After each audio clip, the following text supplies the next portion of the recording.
All I hear is Cleopatra was black, white, fuchsia, transparent, when really Cleopatra was a legend. A legend! That's what I want to clear up today. Sure, she ruled ancient Egypt, but she was a queen in and of herself. She's barely an adult when she gets crowned, and she keeps that crown for 2 decades. In a historical time where a stable government was as common as fire-spitting dragons, the rest of the world was Roman Empire. Everywhere you turn, it's Rome. Rome, Rome, Rome. Not only she has the political mastery to hold on to her crown in that kind of world, as the only woman ruler of her time, but becoming queen hadn't exactly been a walk in the park either. She comes from Ptolemy I, and the Ptolemaic dynasty, how can I say this? Let's just say that they would keep it in the family. Our Cleo is the final product of a centuries-long practice of intermarriage. Bro, marrying sis. I know. And Cleopatra is no exception. To become queen, she also has to marry her own brother. After he passes, she has to remarry with, you guessed it, yet another baby brother. For the Ptolemies, it was totally fine. History always depicts Cleo as this sexy femme fatale from Egypt that just spends her day seducing Roman generals to hold on to her crown. But the reason for that is that this guy wanted the world to think that. This handsome man is Augustus, first emperor of Rome. In his autobiography that he definitely had someone else write for him, he specifically orders to describe Cleopatra in this way. Why, you ask? To explain it, I need to take you back of a few years. So her father passes away. Cleo succeeds him and tries to avoid marrying her baby brother. Duh. But eventually she has no choice. And so Cleo and Ptolemy XIII marry and become pharaohs of Egypt. Her brother was 8 years younger than her, and she was 18. You can do the math. Things with her brother husbands go south very quickly. They fight, and she has to flee the country. She wastes no time, no self-care days wallowing. She builds an army and goes fight against her baby brother. And now this guy steps into the picture, Julius Caesar. At the same time, things had been super messy in Rome. There was a fight for power between Julius Caesar and Pompey the Great. Pompey had escaped to Egypt, asked for refuge. Cleo's brother husband had said, yeah, sure, come in. We got a spare room. But then instead he got him. Now Caesar was secretly happy about it. If you won, you can come fight me in the comments, but he was, because his political competition had been taken out. But in public, he acts all mad. He goes to Egypt, and he's like to Ptolemy XIII,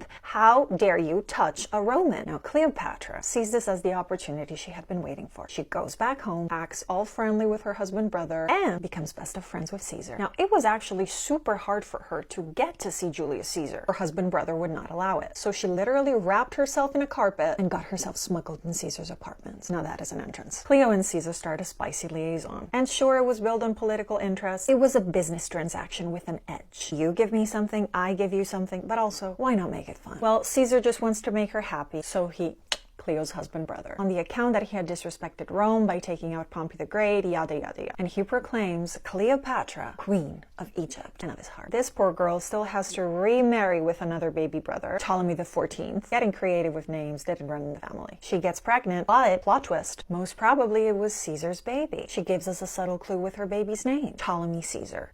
Baby daddy Caesar goes back to Rome and celebrates with a triumph that lasts for 4 days. And in a Roman triumph, the general parades through the city, followed by his military conquest, basically slaves. Now, amongst these prisoners, there's Arsinoe, Cleo's very own hostile baby sister. This woman was wild. The golden couple is not timid about the relationship. Cleo visits the city. Caesar welcomes her with a ginormous golden statue of her in his personal temple. They're not shy with the paps. And interestingly enough, Cleo is in Rome when Caesar gets...